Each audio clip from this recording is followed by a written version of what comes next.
Those were Marcus Chen's exact words as security escorted me out of Meridian Logistics. 23 years with the company, gone in 5 minutes. I clutched my cardboard box. My hands shook, not from fear, from rage. The supply chain doesn't need a fortune teller, Marcus had sneered. It needs someone who follows orders. I'd tried to warn him. The numbers didn't lie. Our biggest client's shipment was heading for disaster, but Marcus wanted yes men, not analysts. Now I stood in the parking lot, watching 18-wheelers roll past the loading docks. Each truck carried thousands of dollars in merchandise. Each route I'd optimized over 2 decades. They'd learn soon enough. My name is Sarah Mitchell. I started at Meridian fresh out of college, back when the company actually cared about precision. I built their entire tracking system from scratch, memorized every supplier, every route, every potential bottleneck. I lived for the puzzle, the beautiful complexity of moving goods across continents, timing deliveries to the minute, predicting problems before they happened. My co-workers called it obsession. I called it excellence. Marcus called it overthinking. The warning signs had been there for weeks. Our largest client, Technova Industries, had placed their biggest order ever. $5 million in computer components, due at their assembly plant in Detroit by Friday morning. The shipment originated from 3 different suppliers: Shanghai, Mexico City, and Cleveland. All 3 had to converge at our Chicago hub, then move as one massive convoy to Detroit. I'd run the numbers 17 times. The timing was impossible. The Shanghai container would arrive Tuesday evening. Customs clearance would take until Wednesday afternoon at minimum. The Mexico City truck had mechanical issues. The Cleveland shipment was already delayed due to weather. But Marcus wanted what Marcus wanted. Technova pays us 6 figures annually, he'd said during our final meeting. We make this work, period. I'd spread the logistics reports across his desk, color-coded charts, timeline projections, risk assessments. Look at this, I'd pleaded. If even one shipment arrives late, the entire delivery fails. Technova's production line shuts down. They'll sue us for millions. Marcus barely glanced at my work. Sarah, you've been predicting disasters for 20 years. How many actually happened? Dozens, but you never saw them because I prevented them.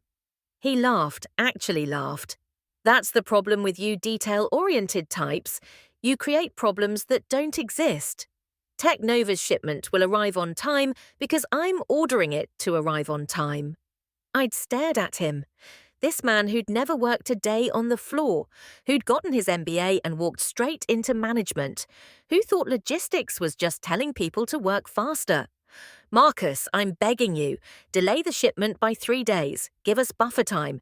Technova will understand. Absolutely not. We promised Friday delivery. Friday it is. That's when I made my fatal mistake. I went over his head. I emailed his boss, Regional Director Patricia Voss, attached all my documentation, explained the situation in clinical detail. Patricia forwarded my email directly to Marcus. He called me into his office the next morning. His face was purple with rage.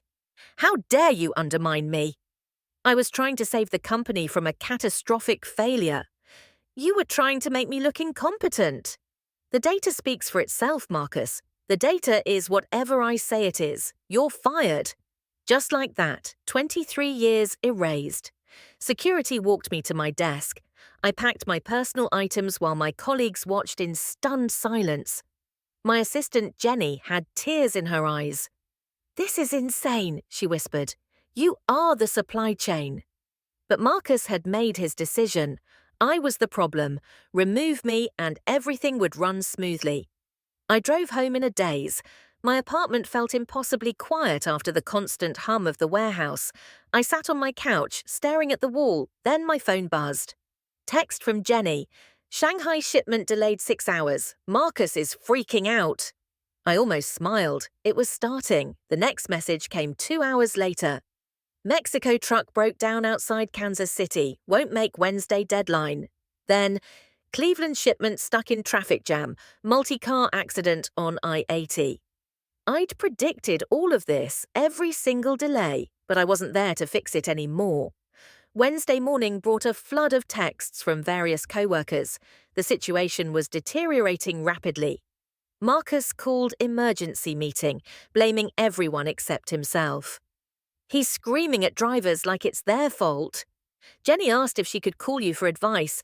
Marcus said he'd fire her too. I felt a mixture of vindication and genuine sadness. These weren't bad people. They were just caught in Marcus's incompetence. My phone rang. Unknown number. Sarah Mitchell? Yes? This is David Park from Technova Industries. I understand you used to manage our logistics account. My stomach dropped. I was recently let go? So I heard. Listen, we're getting very concerning updates from Meridian. Our Friday delivery is in jeopardy. This shipment is critical to our Q4 production schedule. I chose my words carefully. I'm no longer with the company, Mr. Park. You'll need to speak with Marcus Chen. I tried. He assured me everything is fine, but my sources at the Chicago hub tell a different story. David Park was sharp. He had contacts throughout the supply chain. Of course he knew what was really happening. I can't comment on Meridian's current operations. I understand, but hypothetically, if you were still managing this shipment, what would you do? The question hung in the air. I could hear the desperation in his voice. Technova's entire production line depended on Friday delivery. Hundreds of jobs were at stake. But I wasn't their logistics coordinator anymore.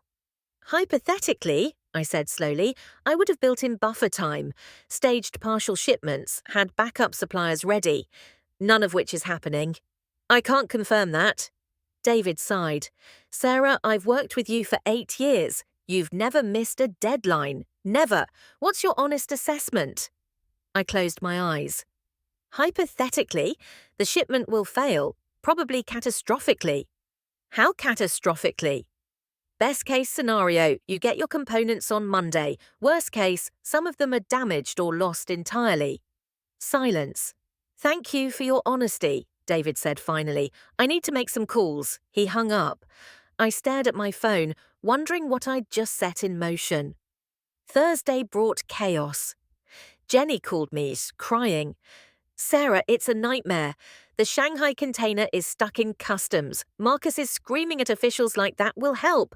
The Mexico truck is limping toward Chicago on a temporary repair, and the Cleveland shipment just got rerouted due to bridge construction.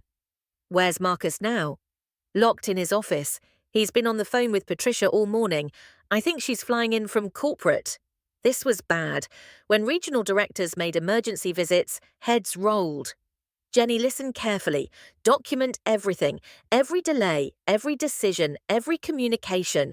Save copies of all emails and reports. Why? Because someone's going to get blamed for this disaster. Make sure it's not you. Friday morning arrived like a funeral bell. I was drinking coffee when my phone exploded with notifications. Shipment completely failed, Jenny texted. Shanghai container still in customs. Mexico truck broke down again 50 miles from Chicago. Cleveland shipment delivered to wrong warehouse. Then, Technova just called. They're shutting down production, sending lawyers. Then, Patricia Voss is here. She looks murderous. I almost felt sorry for Marcus. Almost. The final text came at noon. Marcus fired. Patricia wants to talk to you. Says it's urgent. My doorbell rang 20 minutes later. Patricia Voss stood on my doorstep, looking haggard.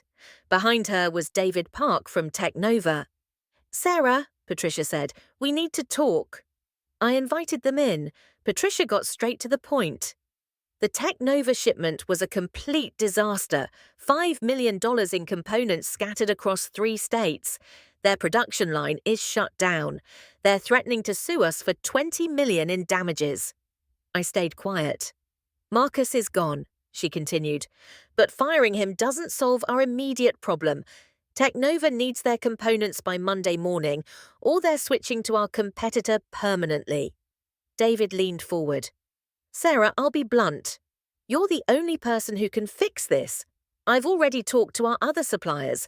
They speak about you like you're some kind of logistics wizard. I don't work for Meridian anymore. That can change, Patricia said quickly. Full reinstatement, Marcus's salary, complete authority over the supply chain division.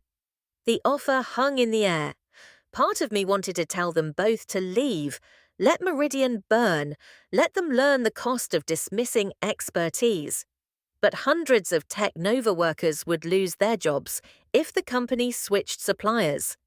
And despite everything, I still cared about my former colleagues. I have conditions, I said. Name them. First, I want Marcus's termination to reference his mismanagement of the Technova account. In writing. Done. Second, I get to rebuild my team. No interference from corporate. Agreed. Third, I want a public apology. Company-wide email acknowledging that my warnings were correct. Patricia winced but nodded. And fourth, I continued, I want a 5-year contract. Guaranteed. No more firing people for overthinking. Fine. Can you save the Technova shipment? I'd been thinking about this since Wednesday, running scenarios in my head, old habits. Maybe it won't be pretty and it won't be cheap. How much? $200,000 in emergency logistics costs. Chartered flights, priority customs processing, overtime for every driver between here and Detroit. David didn't hesitate. Do it. I was back at Meridian by 2 p.m. The warehouse floor was in chaos. Drivers milled around with no clear instructions. The dispatch office looked like a hurricane had hit it. Jenny saw me first. Her face lit up like Christmas morning. Sarah, thank God, we heard you were coming back. Word spread quickly. Within minutes, I was surrounded by my old team. These people had worked with me for years. They knew what real leadership looked like. All right, everyone listen up, I announced. We have exactly 66 hours to save Technova's shipment. It's going to require perfect execution from every single person here. I pulled up the logistics software on my old computer. My passwords still worked. The situation was worse than I'd imagined. The Shanghai container was buried in customs paperwork. The Mexico truck had died completely outside Chicago. The Cleveland shipment was sitting in a warehouse in Gary, Indiana, 40 miles from where it should be. But I'd worked miracles before. Jenny, call our customs broker. Tell him this is a code red emergency. Whatever it costs to expedite that Shanghai container, pay it. On it. Mike, I called to our senior driver, take 2 trucks to Gary. Retrieve the Cleveland shipment personally. I don't care if you have to work all night. Yes, Ma'am. Lisa, contact our backup suppliers in Milwaukee. We need replacement components for anything damaged in the Mexico truck. The warehouse transformed. People moved with purpose again. Phones rang constantly. The computer screens glowed with updated tracking information. I worked through the night, coordinating a dozen moving pieces. By Saturday morning, we had momentum. The Shanghai container cleared customs at 6 a.m. I'd paid triple overtime for weekend processing, but it worked. The Cleveland components arrived at our hub by 8 a.m., intact and ready for shipping. The Milwaukee suppliers came through with replacement parts for the Mexico shipment. By Saturday afternoon, everything was staged in Chicago, one massive convoy ready for Detroit. But we still had a problem. The original delivery schedule was impossible. Even with everything loaded, we couldn't make Monday morning. Unless... I called David Park. I need a favor. Anything. Can Technova's receiving dock stay open all night Sunday? If necessary, yes. Then we're going to deliver Sunday evening, 12 hours early. The convoy left Chicago at 8 p.m. Saturday. 12 trucks carrying $5 million in components. I rode in the lead vehicle, personally overseeing every mile. We rolled into Technova's facility at 2 a.m. Sunday morning. David Park was waiting in the parking lot, despite the hour. As the trucks began unloading, he walked over to me. Sarah, I don't know how you did this. Experience, and a team that knows their jobs. Marcus kept saying logistics was simple, just move things from point A to point B. I watched the workers carefully unloading sensitive components. Marcus never understood. Logistics isn't about moving things, it's about predicting everything that can go wrong and having solutions ready. Is that why you always seemed so paranoid about details? I wasn't paranoid, I was prepared. The last truck finished unloading at 6 a.m. Every component accounted for. Zero damage. Technova's production line could start on schedule Monday morning. David shook my hand. Meridian just earned themselves a lifetime customer. Monday morning, I sat in my old office. It felt different now. I had Marcus's title, Marcus's salary, and Marcus's authority. But more importantly, I had something Marcus never possessed: respect. Patricia Voss had sent the company-wide email as promised. It was a masterpiece of corporate humility. We recently made a serious error in judgment regarding our supply chain operations. Sarah Mitchell's concerns about the Technova shipment were entirely correct. Her termination was a mistake that nearly cost us our largest client. We have reinstated Sarah as Director of Supply Chain Operations, and we commit to listening more carefully to our experienced staff in the future. Jenny knocked on my door. "Sarah, there's someone here to see you." Marcus Chen stood in my doorway. He looked terrible, unshaven, wrinkled clothes, dark circles under his eyes. The arrogance was gone, replaced by something I'd never seen in him before. Humility. "Sarah, I owe you an apology." I gestured to the chair across from my desk, the same chair where he'd fired me 6 days ago. "I was wrong," he continued, "about everything. The shipment, your methods, your value to the company.